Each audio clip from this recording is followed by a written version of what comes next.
Buenas a todos. En este vídeo vamos a mostrar algunos elementos esenciales para comprender el nacimiento, características y desarrollo de una de las civilizaciones antiguas más atractivas e importantes de la historia de la humanidad. La civilización egipcia es posiblemente la más longeva de la historia y una de las más influyentes y conocidas por todos.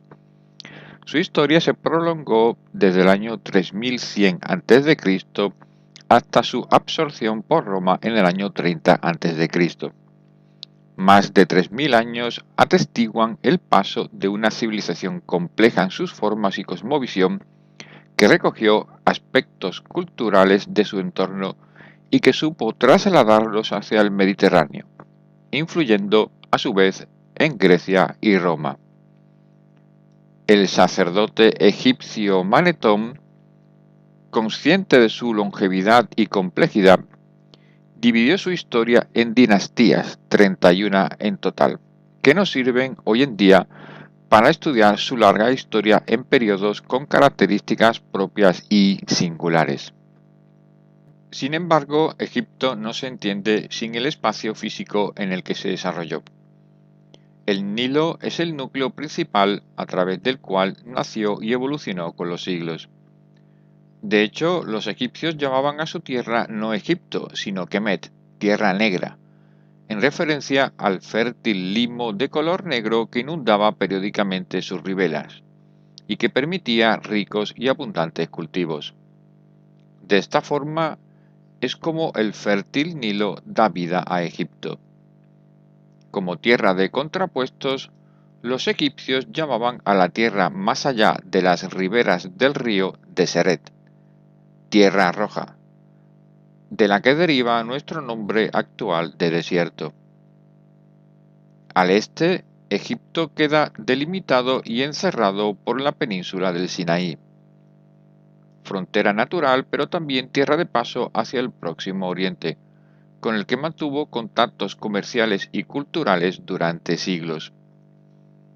Al sur de Abu Simbel se encontraba el país de Nubia, la mayor parte del tiempo independiente, pero con permanentes contactos comerciales con Egipto. De allá vendrá el preciado oro, objeto del deseo por los egipcios a lo largo de toda su historia. De esta forma, el país del Nilo quedará dividido en dos grandes regiones: el Alto Egipto, en el sur, entre la primera catarata y la ciudad de Menfis, y a la que los egipcios llamaban Tierra de la Cebada por su fertilidad, y el Bajo Egipto, que coincide con el delta del Nilo, puerta natural hacia el Mediterráneo, y a la que los egipcios denominaban Tierra del Papiro, hierba acuática muy común en la zona y profusamente utilizada como soporte para la escritura. La figura principal de esta civilización era el faraón, término que fue utilizado a partir de la 18ª dinastía para referirse al señor del Alto y Bajo Egipto, y que etimológicamente significa gran casa. Antes de esa etapa, el término para referirse al señor del Nilo era simplemente el de rey. Los faraones ocupaban la cúspide social y religiosa de Egipto en tanto intermediarios entre los dioses y los hombres, teniendo carácter sagrado. Su principal función, emanada de su concepción religiosa, era mantener el orden cósmico. Por debajo del faraón se encontraba el visir, equivalente a ministro principal, responsable del control de los nomarcas o gobernadores de provincias, nomos. Por debajo de estos estaban una larga serie de funcionarios, entre los que destacaban los escribas, cuyas funciones eran vitales para dejar constancia de la administración de Egipto. El resto de la población, más del 90%, lo conformaban los campesinos y los esclavos, estos últimos normalmente provenientes de los botines de guerra. Cruzando transversalmente la sociedad se encontraba la casta sacerdotal, que debía velar por el respeto a los dioses, pero también eran los responsables de los graneros y la distribución de alimentos a la población. El carácter de gran señor del Nilo lo visualizaba el faraón a través de la doble corona, símbolo de la unión del Bajo y Alto Egipto, y que fue utilizada desde la primera dinastía que unificó el Alto y Bajo Egipto. Sin embargo, existían otros símbolos que lo asociaban al poder terrenal o espiritual, como el llamado tocado Nemés, atributo de la realeza y cuyo ejemplo más conocido lo tenemos en la espectacular máscara funeraria de Tutankamón. En ella se fijaba el Uraeus, la cobra del Nilo, patrona del Bajo Egipto, y el buitre, patrón del Alto Egipto.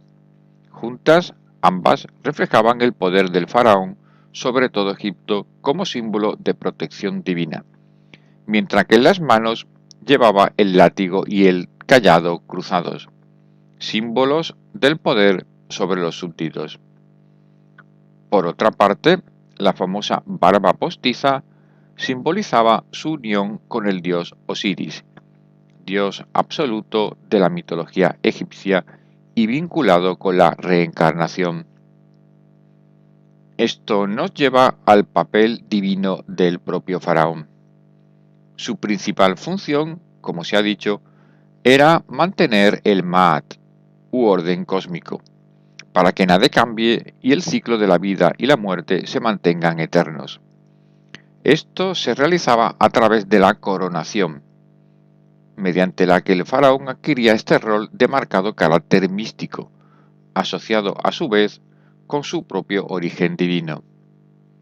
Según la cosmogonía egipcia, Osiris se casó con Isis, su propia hermana, ambos descendientes del dios primordial del universo, Atún.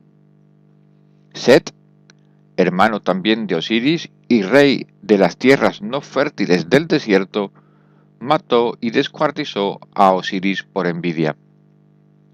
Sin embargo, Isis logró encontrar los restos, concibiendo mágicamente un hijo con su esposo Osiris.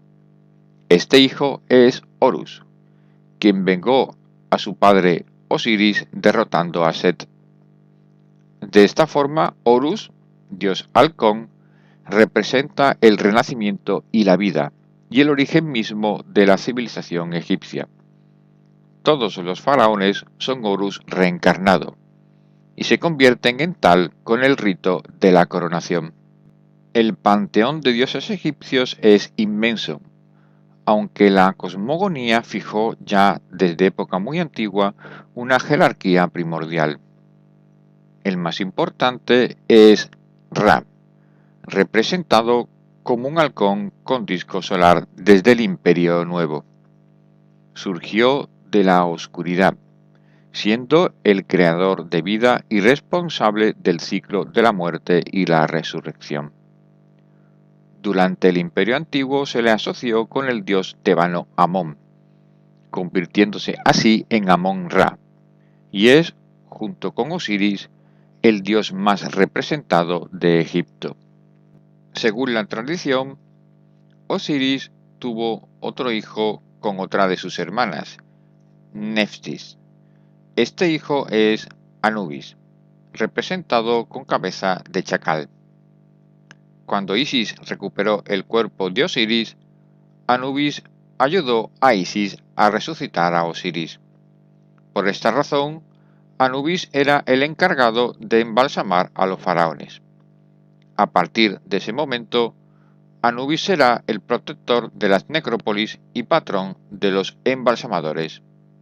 Otro elemento esencial de la civilización egipcia, ligado a su cosmogonía, es su concepción del ciclo de la vida y la muerte. Los egipcios creían que el todo estaba dividido en tres: la tierra, donde vivían los humanos; el cielo, habitado por determinados dioses, entre ellos el más poderoso, Ra; y el inframundo, el lugar de los muertos, habitado también por sus propios dioses. Los textos de las pirámides, cuya concreción data del Imperio Antiguo, nos habla de las creencias en la resurrección y los rituales asociados a ella. Los textos de los sarcófagos, que surgen a partir del primer periodo intermedio de la historia de Egipto, representan también fórmulas escritas y conjuros para ayudar al difunto a sortear los peligros del inframundo. Sin embargo, será el famoso Libro de los Muertos, utilizado a partir del Imperio Nuevo, donde se concreten, por una evolución natural de las creencias, la concepción última de los egipcios respecto de la vida y la resurrección. En efecto, el Libro de los Muertos, también llamado Libro de la Salida al Día, es, en esencia, el juicio de Osiris, por el que deben pasar todos los difuntos, y determinaba su caída al inframundo o su vida eterna. Los egipcios pensaban que todas las acciones quedaban encerradas en el corazón, de ahí su importancia en el juicio de Osiris. En esencia, tras la muerte, Anubis extraía mediante un rito mágico el corazón, llamado Ba por los egipcios, y lo ponía en una balanza. Al otro lado de la balanza se ubicaba una pluma, que simbolizaba el Ma'at, es decir, la justicia y la verdad. Un jurado compuesto por 42 dioses formulaba al difunto preguntas sobre su comportamiento pasado. Las respuestas, que eran anotadas por Tot, determinaban que el corazón fuera aumentando o disminuyendo de peso. Si al final la balanza se mantenía igual, el alma del difunto podía regresar a su cuerpo para disfrutar de la vida eterna. Pero si el corazón era más pesado que la pluma, su alma era devorado por el dios Amit, ser con cabeza de cocodrilo, la parte delantera de león y la trasera de hipopótamo. Esto condenaba al difunto a la destrucción de su cuerpo físico y a una muerte definitiva. De esta concepción de la muerte se deriva la idea que tenían los egipcios sobre lo que nosotros llamamos alma. El Ba, que solemos asimilar al espíritu, era la esencia misma del individuo, que tenía una capacidad extraordinaria para desplazarse por el mundo ultraterreno y para comunicarse con el cuerpo muerto. De ahí que en ocasiones cobrara la forma de halcón. El amuleto de oro y piedras preciosas que se ponía en el pecho de la momia evitaba que saliese del cuerpo, ya que si esto ocurría se evitaba la transmutación. El Ka representaba la fuerza vital y el carácter inmortal de todo humano si lo merecían después de morir. Creían que el Ka se mantenía por medio de los alimentos y que podía perdurar en el cuerpo del difunto si se conservaba momificado. De ahí la importancia del embalsamamiento. El Aj, representado por un ibis, era la transfiguración hacia el cielo y la inmortalidad. La aparición del Aj se producía al reunirse el Ka y el Ba, y coexistía con ellos. Por ello, parece que el Aj transmite una idea de resurrección e inmortalidad. De todo ello se desprende por qué los egipcios daban tanta importancia a la momificación, ya que en el cuerpo habitaban el Ka y el Ba, y con ellos se alcanzaba el Aj, o la inmortalidad. Los egipcios se dieron cuenta de que el proceso de descomposición comenzaba desde adentro, en los órganos internos, por lo que para evitar la putrefacción, estos órganos debían eliminarse también. Esto, junto con el natrón, un agente de secado natural, llevó al proceso de momificación definitivo. Antes de comenzar con el proceso, el cuerpo se llevaba al Ibu, un lugar sagrado donde se lavaba el cuerpo con agua del Nilo occidental, lo que aparentemente representaba un tipo de renacimiento. El cuerpo se colocaba en una mesa de madera se retiraba el cerebro a través de un túnel hecho con un cincel por la nariz. Luego, con una incisión en el lado izquierdo del cuerpo, se eliminaban todos los órganos excepto el corazón. Posteriormente, el cuerpo era cubierto con natrón, que deshidrataba el cuerpo durante un proceso que duraba aproximadamente 70 días. Después de secar las telas, los embalsamadores lavaban el cuerpo y le ungían con diversos aceites y resinas. Con las vendas se incluían una serie de amuletos protectores, quedando ya listo para ser llevado a la tumba. Un aspecto interesante de todo el ritual era que en la incisión izquierda para sacar las vísceras se solía incluir, para cerrarla, una placa con el ojo de Horus, ya que la creencia era que Horus lo empleó para devolver la vida a Osiris. La evolución de las tumbas en el antiguo Egipto fue un proceso continuado, pasando desde simples mastabas hasta las famosas pirámides, para ser, durante la mayor parte de su historia, mediante hipogeos de diversos tamaños y complejidades. Aunque las pirámides llaman poderosamente la atención por su grandeza y tamaño, fueron abandonadas en favor de los hipogeos después del período antiguo, no solo por su costo y tiempo, sino porque no garantizaban el saqueo de los ladrones en busca de oro. Debido a la propia concepción de la muerte y el inframundo, los egipcios ubicaron todas sus ciudades en la vertiente oriental del Nilo, donde nace el sol, y las tumbas y templos en su vertiente occidental, donde se pone el sol. Finalmente, uno de los aspectos más atractivos de la civilización egipcia es su escritura, especialmente la jeroglífica, que no fue descifrada hasta el primer tercio del siglo XIX. La escritura jeroglífica se comenzó a utilizar hacia el año 3300 a.C. y tenía un marcado carácter mágico religioso. De hecho, la palabra jeroglífico procede del griego y significa grabados sagrados. Compuesta por más de 6000 signos, reflejaba en última instancia el lenguaje de los dioses. Sin embargo, evolucionó para crear una variante denominada escritura hierática, más fácil y rápida de representar, y que servía para redactar textos religiosos, administrativos, científicos y literarios sobre arcilla, papiro, madera y cuero. A partir del siglo VII a.C. y hasta el siglo IV después de Cristo, surgió también la escritura demótica, que se mantuvo hasta ser sustituida por el griego. Se considera una abreviación de facto de la lengua hablada. Los signos eran más esquemáticos y tenían un trazado más rápido y sencillo.